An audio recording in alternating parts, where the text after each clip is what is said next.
आपके साथ चित्रा त्रिपाठी। मौलानाओं की मौजूदगी में हमारी मौजूदगी है दूर कर रहे हैं ज्यादातर जो हैदराबाद।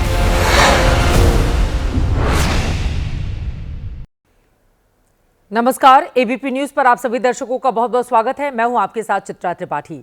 आप देखना शुरू कर चुके हैं जनहित। जनहित मतलब जनता के लिए, जनता का जनता से जुड़ा हुआ टीवी शो। आइए शुरू करते हैं आज का जनहित। सबसे पहले आपको दिखाते हैं खबरों के मेन्यू में आज क्या क्या खास है। सबसे पहले आपको सम्मान और स्मारक की सियासत दिखाएंगे। पूर्व प्रधानमंत्री डॉक्टर मनमोहन सिंह को आज देश ने अंतिम विदाई दी, लेकिन उनके जाने से दुखी देश को उनके अंतिम संस्कार को लेकर जिस तरह की सियासत हुई उसने आज और दुखी कर दिया। इसके बाद हम सुनवाएंगे और आप तय कीजिएगा कि मनमोहन के सम्मान की लड़ाई में कौन सही है। क्या निगम बोध घाट पर अंतिम संस्कार होना वाकई उनका अपमान है? और वीवीआईपी समाधियों पर क्या कहा था 2013 का फैसला जो खुद मनमोहन ने पीएम रहते हुए लिया था। इसके बाद सम्मान की दिल्ली वाली लड़ाई दिखाएंगे। केजरीवाल की 2100 रुपए की महिला सम्मान स्कीम पर आंच आ गई है। एलजी ने संदीप दीक्षित के तीनों आरोपों पर जांच बिठा दी है। आम आदमी पार्टी इतने गुस्से में है कि आज प्रवेश वर्मा के दरवाजे तक जा पहुंची। इसके बाद आपको यूपी के संभल लेकर चलेंगे। संभल अपने मंदिरों की खोज को लेकर लगातार चर्चा में है, लेकिन आज की खबर इस पर है कि संभल की शाही मस्जिद पर पुलिस का 24 घंटे का पहरा क्यों बिठाया जा रहा है। मस्जिद के सामने पुलिस चौकी सवालों के घेरे में है। और आखिर में महाकुंभ की खबर देंगे। अगर आप भी प्रयागराज जाने का प्लान कर रहे हैं तो हम आपको कुछ सेफ्टी टिप्स देंगे। बताएंगे कि होटल या पंडाल बुकिंग के नाम पर कैसे कैसे ठग आपके इंतजार में हैं। इसके अलावा भी देश दुनिया की तमाम खबरें होंगी जो विस्तार से आपके सामने हम रखने वाले हैं। तो चलिए शुरुआत करते हैं। सबसे पहले बात डॉक्टर मनमोहन सिंह की। पूर्व प्रधानमंत्री डॉक्टर मनमोहन सिंह को इस दुनिया से गए अभी 47 घंटे ही हुए हैं। आज देश ने उन्हें अंतिम विदाई दी। किसी महान व्यक्ति के संसार से जाते ही यह विश्लेषण करने बैठ जाना थोड़ा अजीब तो है कि उसे किसने सम्मान दिया और किसने नहीं, किसने पूर्व पीएम के प्रति अपनी श्रद्धा दिखाई और किसने नहीं दिखाई। आपको भी बुरा लगा होगा कि देश में राजनीतिक विवादों का ये क्या स्तर हो गया है, लेकिन एक न्यूज चैनल और समाज का आईना होने के नाते हमारी ड्यूटी है कि जो हुआ है, जैसा हुआ है, उसे आपके सामने रखें, उसमें अपने फिल्टर ना लगाएं। आपको ही तय करने दें कि मनमोहन सिंह का अंतिम संस्कार राजघाट परिसर में ना होकर दिल्ली के निगम बोध घाट पर होना क्या विवाद का विषय था। इसमें कौन सही है और कौन गलत है, हम दोनों पहलू दिखाएंगे। लेकिन शुरुआत डॉक्टर मनमोहन सिंह की अंतिम विदाई की तस्वीरों के साथ करते हैं।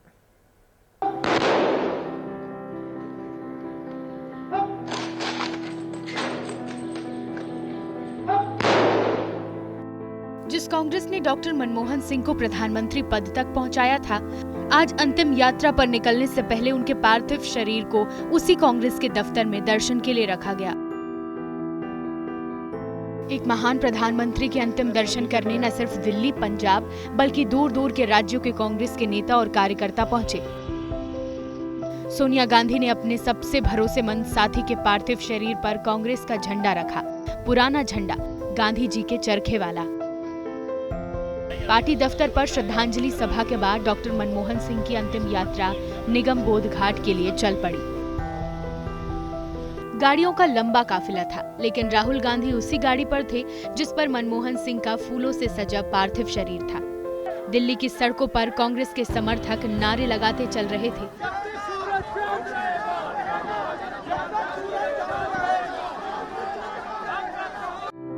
लगभग 1.5 घंटे में अंतिम यात्रा दिल्ली के निगम बोध घाट पहुंची। डॉक्टर मनमोहन सिंह को अंतिम विदाई देने राष्ट्रपति, उपराष्ट्रपति, प्रधानमंत्री समेत सरकार के सभी मंत्री, विपक्ष के नेता मौजूद थे। मुखाग्नि से पहले डॉक्टर मनमोहन को आखिरी बार श्रद्धांजलि दी गई। राष्ट्रपति, प्रधानमंत्री के बाद सोनिया गांधी और दूसरे कांग्रेस नेताओं ने भी श्रद्धांजलि दी। अंतिम संस्कार से पहले जब पार्थिव शरीर से तिरंगा हटाया गया तो डॉक्टर मनमोहन सिंह की एक हल्की सी झलक दिखाई पड़ी। नीली पगड़ी जो उनकी शान पहचान थी, वो आखिरी बार दिखी। डॉक्टर मनमोहन का पार्थिव शरीर चिता पर रखा गया। इसके बाद सेना की सलामी के साथ उन्हें मुखाग्नि दी गई।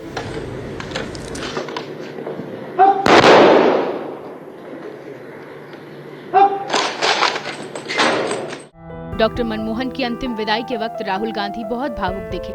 राहुल गांधी पूरे समय पार्थिव शरीर के पास खड़े रहे।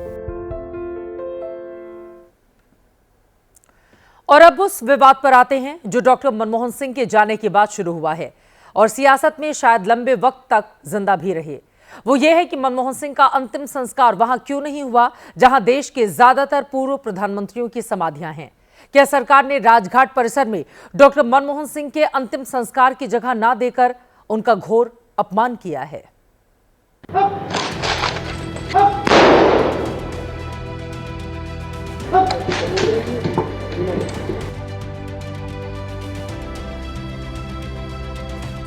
भारत में आर्थिक सुधार के महानायक डॉक्टर मनमोहन सिंह विदा हो गए।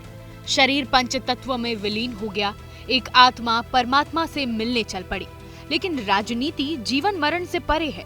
वो मनमोहन की विदाई पर रुकी नहीं बल्कि तेज हो गई। निगम बोध घाट पर प्रधानमंत्री और सरकार की मौजूदगी को विपक्ष ने दिखावा करार दिया। नेता प्रतिपक्ष राहुल गांधी ने कुछ ही देर में एक बयान जारी किया। कहा, भारत माता के सपूत और सिख समुदाय के पहले प्रधानमंत्री डॉक्टर मनमोहन सिंह का अंतिम संस्कार निगम बोध घाट पर करवाकर वर्तमान सरकार द्वारा उनका सरासर अपमान किया गया है। डॉक्टर मनमोहन सिंह हमारे सर्वोच्च सम्मान और समाधि स्थल के हकदार हैं। सरकार को देश के इस महान पुत्र और उनकी गौरवशाली कौम के प्रति आदर दिखाना चाहिए था। राहुल गांधी ने साफ कर दिया कि कांग्रेस डॉक्टर मनमोहन सिंह को राजनीति में जिंदा रखेगी। उनकी अंतिम विदाई पर अंतिम विवाद के तौर पर ही सही। राहुल गांधी ने बोलने में वक्त लिया, लेकिन निगम बोध घाट पर अंतिम संस्कार को मनमोहन सिंह का अपमान बताने वाली बयानबाजी कल ही शुरू हो गई थी। आज अंतिम विदाई के वक्त तो ये राजनीति अपने पीक पर थी। आज ये सरकार मुहैया नहीं करा पाई 36 घंटे में उनके स्मारक बनने का स्थल। मुझे इनके नीत पर, नियत पर और घटियापन पर तकलीफ। मौत के बाद सियासत नहीं होती। एक हिंदुस्तान का 2% जो लोग हैं हम, उनका प्राइम मिनिस्टर बना और बदकिस्मती से राजनीति बीजेपी कर रही है। सिख समाज से आने वाले भारत के एकमात्र प्रधानमंत्री हैं डॉक्टर मनमोहन सिंह जी। डॉक्टर मनमोहन सिंह जी के अंतिम संस्कार की जगह देने के लिए तैयार नहीं है। ये भारतीय जनता पार्टी की सोच है। कांग्रेस और दूसरे विपक्षी नेताओं का जोर दो शब्दों पर दिखा। पहला, पूर्व प्रधानमंत्री का अपमान। दूसरा, एक सिख अपमान। 84 के सिख दंगे में घेरे जाने वाली कांग्रेस, जिसके लिए सिख पीएम ने सारे सिखों से माफी मांगी थी, वो कांग्रेस इस अंतिम संस्कार को सारे सिखों का अपमान बताकर नैरेटिव पलटने की कोशिश में दिखी। वो सबसे पहले मैं कहती हूँ सिख कौम के पूरे देश के पहली प्रधानमंत्री रहे। सरकार की इच्छा शक्ति होती तो बिल्कुल डॉक्टर मनमोहन सिंह जी को जो सम्मान के हकदार थे वो हक उन्हें मिलना चाहिए था। इंसान चला जाता है ना तो उसके साथ कोई बैर, कोई दुश्मनी सब मिट जाता है। लेकिन यहाँ पे भी राजनीति चल रही है कि अगर अटल जी का संस्कार होना होता और कोई कहता कि राजघाट पे नहीं होता, वहाँ मॉन्यूमेंट नहीं बनेगा, कैसा लगता? दरअसल कल कांग्रेस वर्किंग कमेटी में प्रस्ताव पास होने के बाद पार्टी अध्यक्ष मल्लिकार्जुन खड़गे ने पीएम मोदी को चिट्ठी लिखी थी। उसमें कहा था कि मनमोहन सिंह के अंतिम संस्कार के लिए वो जगह अलॉट की जाए जहां बाद में उनका स्मारक बनाया जा सके। खड़गे की चिट्ठी पर केंद्रीय गृह मंत्रालय की ओर से जवाब आया कि अंतिम संस्कार के लिए निगम बोध घाट को चुना गया है।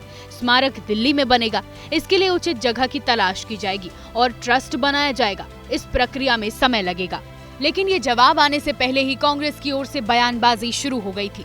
पोस्ट की जाने लगी थी कि सरकार जमीन देने में आनाकानी कर रही है और पूर्व प्रधानमंत्री का अपमान कर रही है। लेकिन सरकार या बीजेपी ने इन आरोपों पर कोई सार्वजनिक प्रतिक्रिया नहीं दी। आज अंतिम संस्कार होने का इंतजार किया। राहुल गांधी के बयान से पहले ही सरकार की स्थिति स्पष्ट कर दी।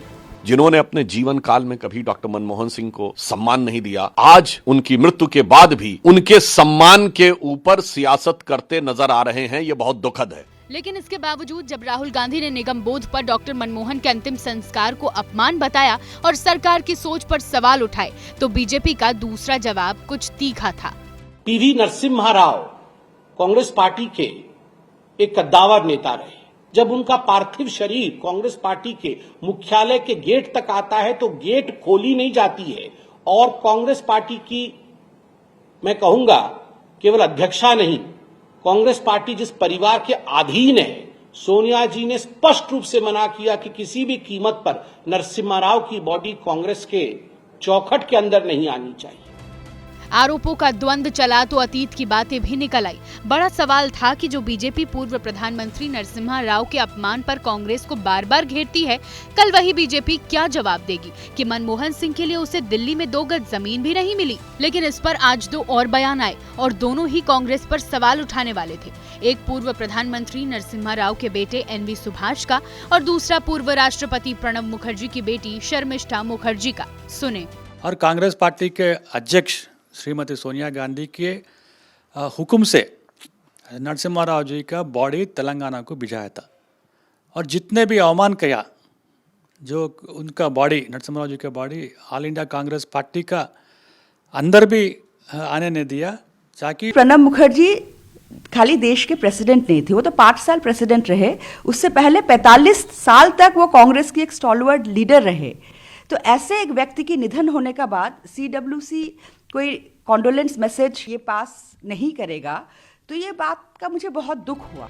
हालांकि बीजेपी के बचाव में ऐसे भी तर्क सोशल मीडिया पर चल रहे हैं कि प्रधानमंत्री ने डॉक्टर मनमोहन के निधन पर शोक संदेश में देर नहीं की थी। 7 दिन का राष्ट्रीय शोक भी घोषित किया। मनमोहन को श्रद्धांजलि देने उनकी पूरी सरकार पहुंची। आज निगमबोध घाट पर भी पूरी सरकार थी और उतने ही शोक में है जितना दुख मनमोहन के जाने से कांग्रेस को है।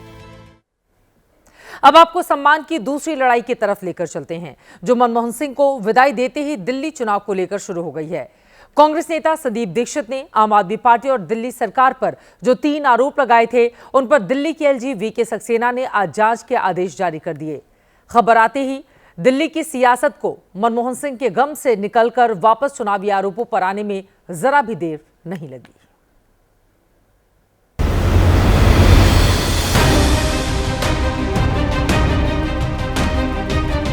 विधानसभा चुनाव से पहले घर घर जाकर अरविंद केजरीवाल और उनकी पार्टी 2100 रुपए वाली सम्मान योजना का रजिस्ट्रेशन बताकर दिल्ली की महिलाओं के हाथ में पर्चियां थमाते जा रहे हैं।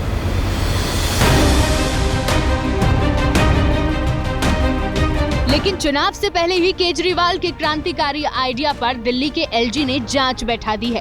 केजरीवाल की इस स्कीम की लॉन्चिंग से पहले ही कांग्रेस और बीजेपी दोनों इस योजना और आम आदमी पार्टी की नीयत पर सवाल उठा रहे थे।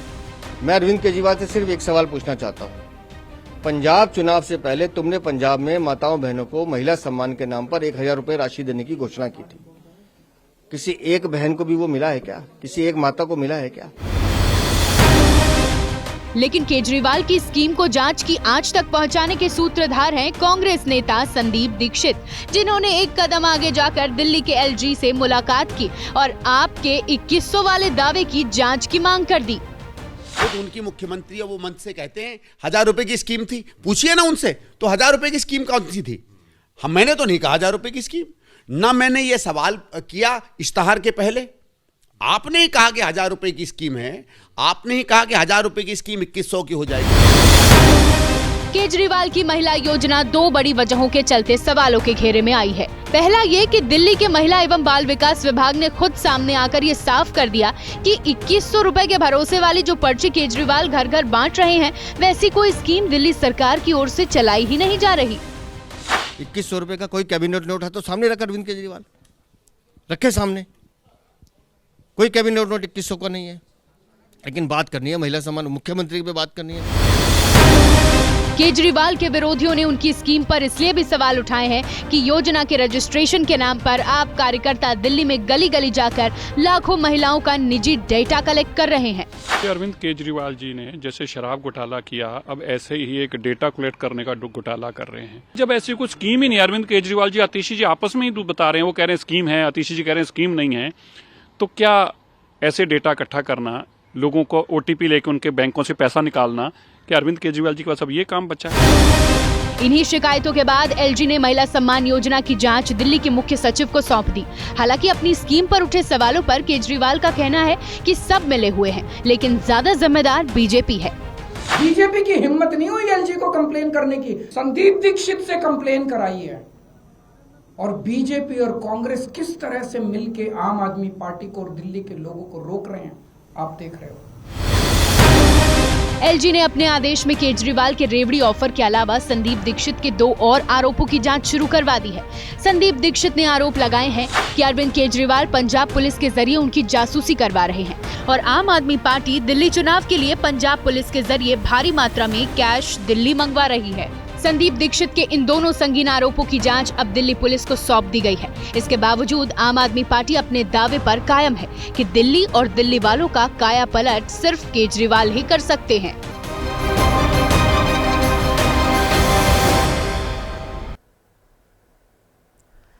आम आदमी पार्टी का आरोप है कि उसकी कैश स्कीम को फंसाना एक साजिश है। जबकि बीजेपी नेता खुलेआम कैश बांट रहे हैं तो उन पर कोई कार्रवाई नहीं हो रही। आम आदमी पार्टी की महिला ब्रिगेड ने आज प्रवेश वर्मा के घर हल्ला बोला, लेकिन प्रवेश वर्मा भी इसका जवाब देने के लिए बाकायदा चाय नाश्ता लेकर तैयार बैठे थे।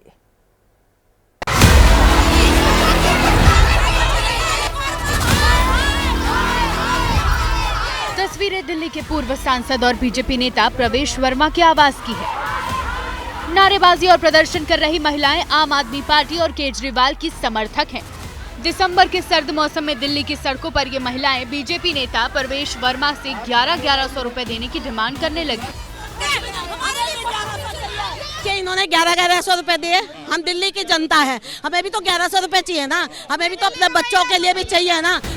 काफी देर तक पुलिस के समझाने के बावजूद जब महिलाएं नारेबाजी करते हुए पूर्व सांसद के घर के बाहर डटी रहीं, तो आखिरकार प्रवेश वर्मा खुद ही आवाज से निकल आए और चाय, मट्ठी और बिस्किट लेकर केजरीवाल के समर्थक के बीच जा पहुंचे।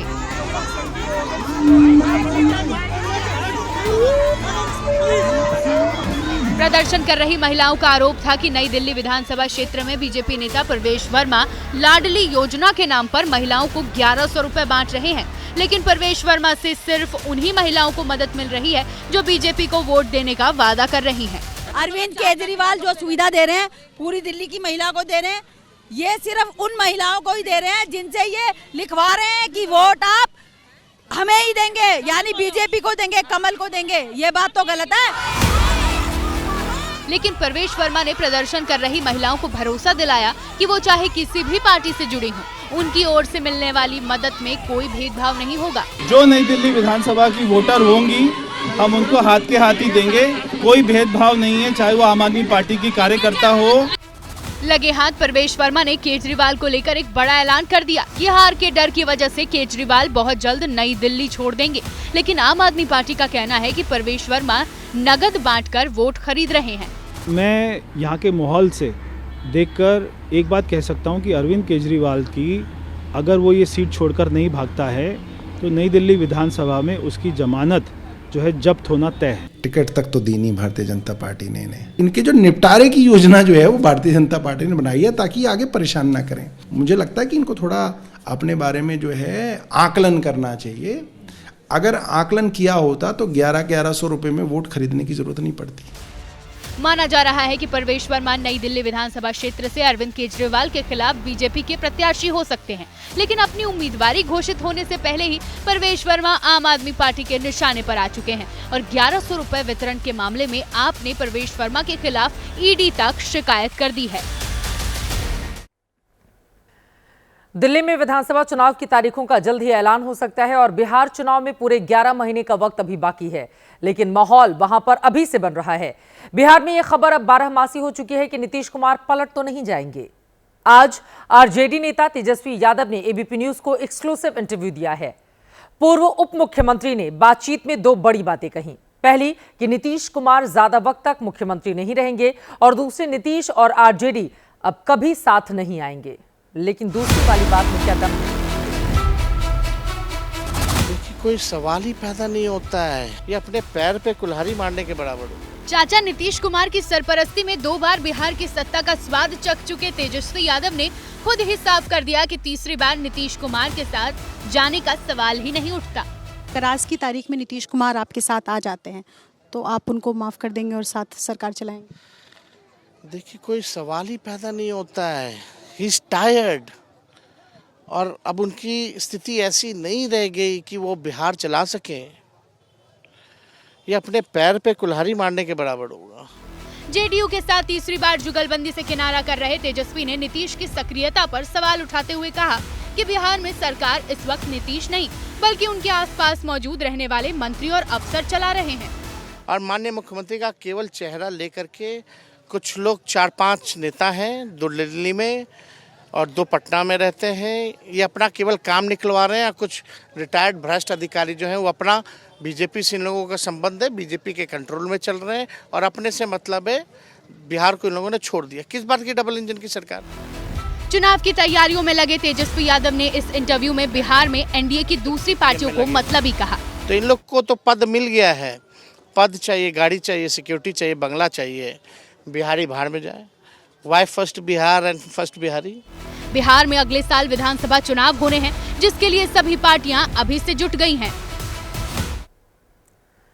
तेजस्वी यादव की एक बात पर गौर करें, वो नीतीश कुमार को थका हुआ बता रहे हैं। एक तरह से ये कहने की कोशिश है कि नीतीश अब सीएम का पद संभालने के फिट नहीं रह गए। तेजस्वी ने ये बात ऐसे वक्त कही है जब कुछ वीडियोस को लेकर नीतीश कुमार की सेहत को लेकर अक्सर चर्चा बनी रहती है। तेजस्वी की ये कहने की टाइमिंग को ऐसे भी समझे कि नीतीश कुमार कल दिल्ली आ रहे हैं। ऐसी भी खबर है कि कुछ रूटीन मेडिकल चेकअप के लिए वो दिल्ली पहुंचने वाले हैं। नीतीश के दिल्ली आने की हर खबर आप तक पहुंचाते रहेंगे। आगे बढ़ते हुए लेकर चलते हैं आपको भोपाल के उस धन कुबेर पूर्व आरटीओ कांस्टेबल सौरभ शर्मा की बात करेंगे, जिसकी मध्य प्रदेश पुलिस तलाश कर रही है। सौरभ अपनी पत्नी के साथ फरार है। उसके ठिकानों पर ईडी लगातार छापे मार रही है, लेकिन सौरभ शर्मा के करतूतों की कीमत उसका परिवार चुका रहा है।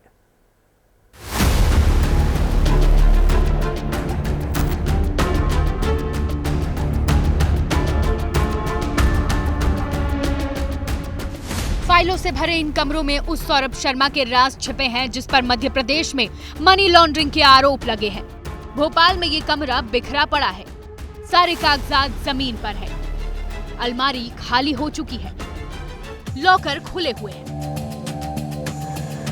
इस दफ्तर का ये हाल किया है ईडी ने, क्योंकि ईडी यहां फरार सौरभ शर्मा के राज खंगाल रही थी। सौरभ शर्मा के दफ्तर में छापेमारी के दौरान ईडी ने 7 ठिकानों से कई दस्तावेज जब्त किए।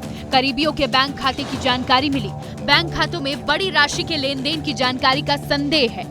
सौरभ जब तक नहीं मिलता तब तक उसके करीबियों के बैंक खाते ईडी के लिए बड़े मददगार साबित होंगे। इधर सौरभ की वजह से उसकी फैमिली की जिंदगी नर्क हो गई है। आज पहली बार सौरभ की मां मीडिया से मिली तो उन्हें अपना मुंह छिपाकर बात करना पड़ा। वो बीच बीच में भावुक भी हो गई थी। वो हाथ जोड़ के निवेदन है, बेटा मुझे अपनी माँ जैसा समझो, मुझे थोड़ा तरस खाओ आप लोग। मेरी स्थिति मानसिक रूप से आप भी तो आंटी अपना इलाज नहीं करा पा रही, आप लोगों के कारण डॉक्टर के आंटी रोइए मत। ये सौरभ शर्मा का वही घर है जहां पर पहले लोकायुक्त ने छापे डाले थे और कल ईडी की टीम यहां पर पहुंची थी। पहली बार सौरभ शर्मा की मां इस दरवाजे के पीछे से आई और उन्होंने बात की। हम लोगों ने जब उनसे पूछा कि क्या सौरभ से उनकी बात हुई है तो उन्होंने कहा नहीं, सौरभ से उनकी कोई बात नहीं हुई है। सौरभ शर्मा की काली कमाई की जांच के लिए अब तक भोपाल, ग्वालियर और जबलपुर में ईडी की टीम दबिश दे चुकी है, लेकिन अभी तक सौरभ का कहीं पता नहीं चला है।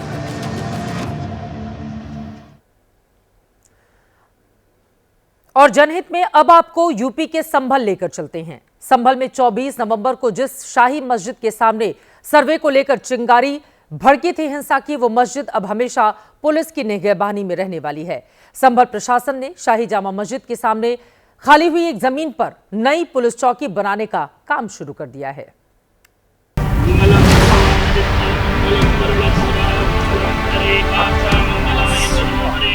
जिस शाही जामा मस्जिद के चलते यूपी का संभल बीते कई दिनों से सुर्खियों में है, उसी मस्जिद के सामने अब पुलिस चौकी तामील कर दी जाएगी।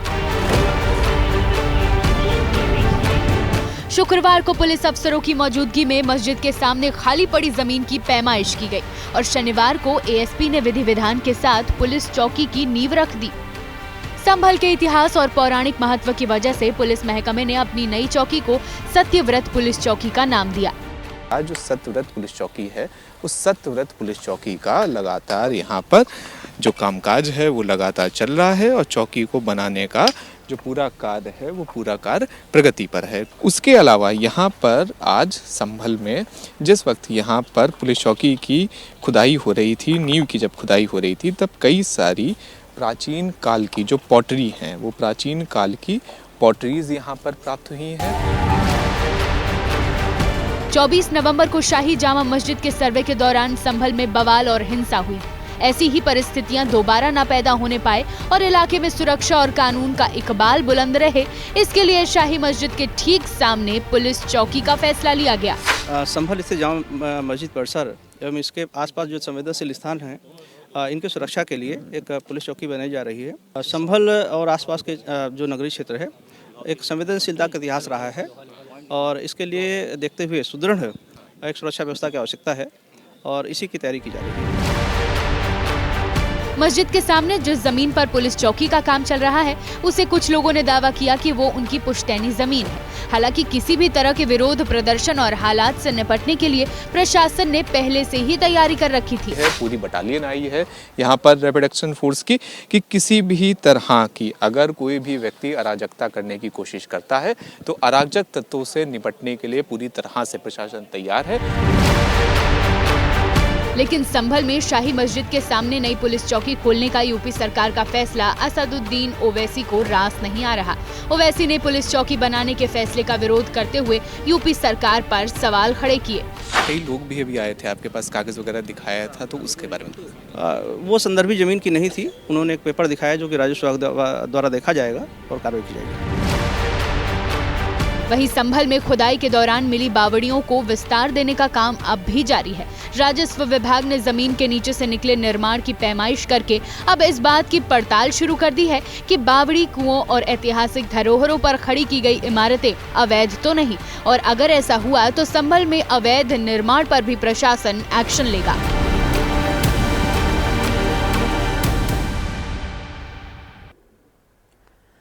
संभल से आगे बढ़ते हुए लेकर चलते हैं प्रयागराज, जहां पर महाकुंभ की तैयारियां लगभग पूरी हो चुकी हैं।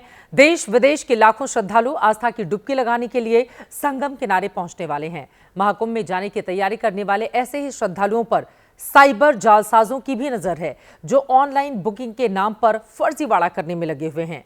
ऐसे ही एक गिरोह का खुलासा किया है प्रयागराज की पुलिस ने।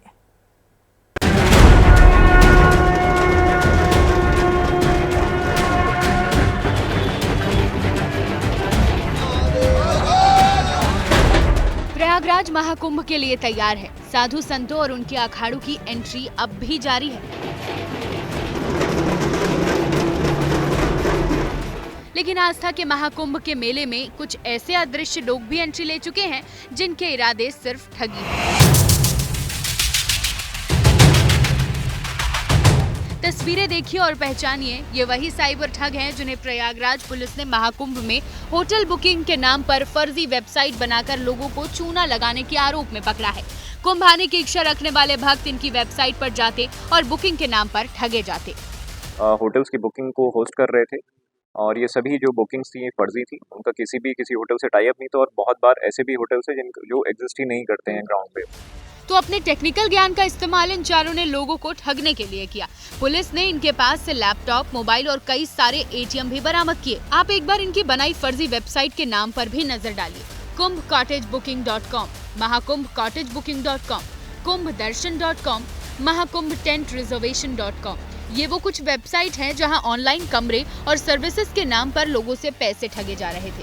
ये सभी जो है कंप्यूटर की शिक्षा प्राप्त किए हैं और एक प्राइवेट सॉफ्टवेयर कंपनी में कार्यरत भी हैं। ये फर्जी वेबसाइट बनाते थे और इसी तरीके से लोगों को बुकिंग के नाम पे जो ठग रहे थे।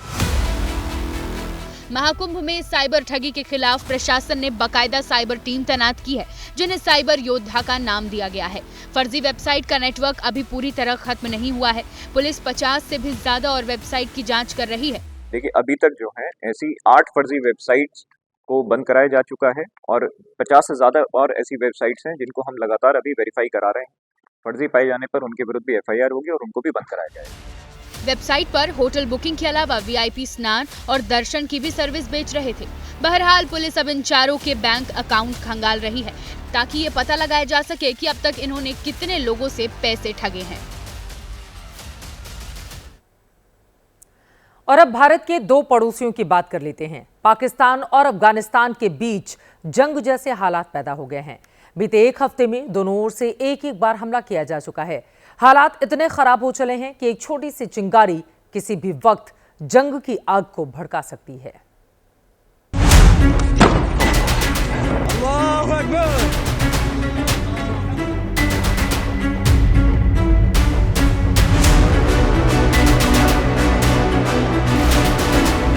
पाकिस्तान और अफगानिस्तान के रिश्ते अभी ऐसे हैं कि एक छोटी सी चिंगारी दोनों देशों को जंग की आग में झोंक सकती है।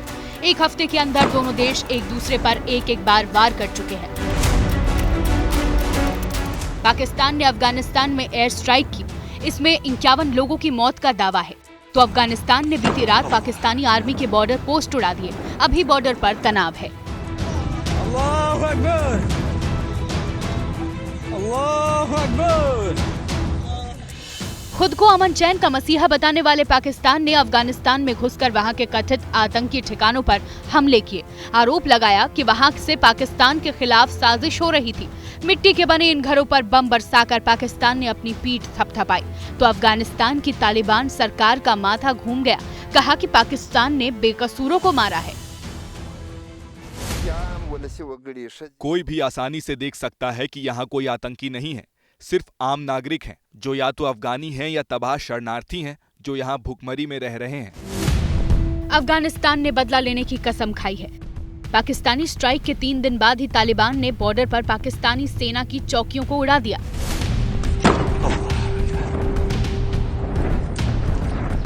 कई वीडियोस वायरल हुए जिसमें अफगानिस्तान पाकिस्तान बॉर्डर पर जंग जैसे हालात नजर आए। बताया गया कि पहले अफगानिस्तान ने हमला किया, फिर जवाबी हमले में पाकिस्तान ने भी उनकी 3 चौकियों को नष्ट कर दिया। बॉर्डर पर तनातनी के बीच शहबाज शरीफ सामने आए। खुद को आतंकवाद का पीड़ित बताकर कहने लगे कि वो तो अफगानिस्तान से अच्छे रिश्ते तो चाहते हैं, लेकिन आतंकवाद बीच में आ रहा है। बदकिस्मती है कि ये तहरीक तालिबान पाकिस्तान वहाँ से आज भी ऑपरेट कर रहे हैं और वहाँ से हमारे यहाँ पर पाकिस्तान के अंदर बेगुनाह लोगों को शहीद कर रहे हैं। ये मैं समझता हूँ कि ये पॉलिसी ये नहीं चल सकती। हमें अफगान हुकूमत को हमने एक से ज़्यादा मरतबा उनको ये पैगाम दिया है। 1 साल में पाकिस्तान ने अफगानिस्तान पर दूसरी बार एयर स्ट्राइक की है। खबरें हैं कि इस बार तालिबान की तैयारी भी सॉलिड है। कई घातक हथियारों के साथ अफगानिस्तान सेना बॉर्डर पर पहुंच चुकी है। और अब आपको दिखा देते हैं मौसम की खबर। दिसंबर के महीने में मैदानी इलाकों में शीतलहर का प्रकोप बढ़ता जा रहा है, जबकि पहाड़ों पर भारी बर्फबारी का दौर जारी है। जम्मू कश्मीर, हिमाचल प्रदेश, उत्तराखंड के पहाड़ी इलाकों में लगातार बर्फबारी का पर्यटक जमकर आनंद ले रहे हैं, लेकिन कई इलाकों में बर्फ मुसीबत भी बनती जा रही है। पहाड़ में बर्फबारी, मैदानी इलाकों में ठंड जिंदगी पर भारी। आज हम जनहित में आपको एक तस्वीरें दिखाएंगे। सबसे पहले आपको लेकर चलते हैं धरती के स्वर्ग श्रीनगर, जहां छुट्टियों के सीजन में गिर रही बर्फ ने मजे को दोगुना कर दिया है। सड़क, पेड़, झील, हर जगह सिर्फ बर्फ ही बर्फ नजर आ रही है। सैलानियों की सुरक्षा को ध्यान में रखते हुए प्रशासन लगातार सड़कों से बर्फ हटाने का काम कर रहा है। बर्फबारी का आनंद लेने के साथ ही सावधानी बरतने की भी अपील लगातार की जा रही है। अब श्रीनगर से आगे अनंतनाग आपको लेकर चलते हैं, जहां तो मानो कोल्ड कर्फ्यू लगा हुआ है। ऐसे ही हालात बारामूला के भी हैं, जहां तंगमर्ग और आसपास के इलाकों में 1.5 फुट से अधिक बर्फबारी दर्ज की गई है। कश्मीर के जैसे ही हालात देश के बाकी राज्यों के भी हैं। ये उत्तराखंड के चक्राता की तस्वीर है। चक्राता में सीजन की तीसरी बर्फबारी हो रही है। पर्यटकों की संख्या हर दिन के साथ बढ़ती जा रही है। नए साल में लोगों के लिए चक्राता नया ठिकाना बन गया है। स्नोफॉल में डांस करते हुए इन पर्यटकों को देख आप इस वक्त चक्राता के माहौल का अंदाजा लगा सकते हैं। उत्तराखंड के उत्तरकाशी की तस्वीरें देख आप हैरान रह जाएंगे। जहां तक देखेंगे, जिस तरफ देखेंगे, हर जगह सिर्फ सफेद ही सफेद बर्फ नजर आएगी। हिमाचल प्रदेश के किन्नौर में भी बर्फबारी से जिंदगी पर ब्रेक लग गया है। इस मौसम का इंतजार पूरे साल करते हैं। पुराना साल जा रहा है, नया साल आ रहा है, लेकिन जरा संभल कर, क्योंकि ऐसे मौसम में सावधानी हटने का मतलब है दुर्घटना घटना। और अब जनहित में एक महत्वपूर्ण खबर।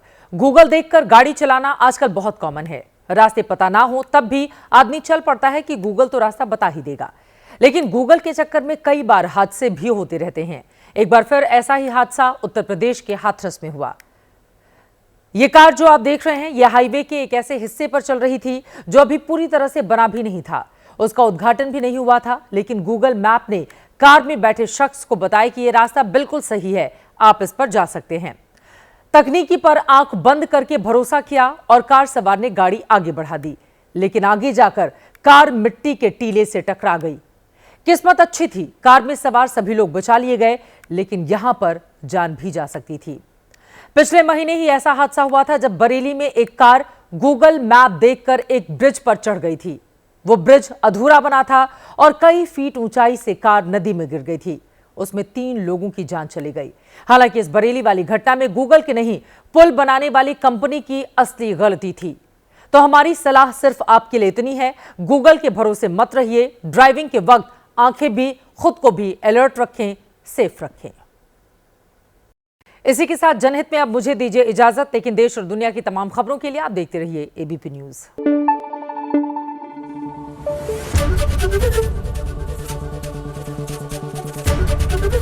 एबीपी न्यूज आपको रखे आगे।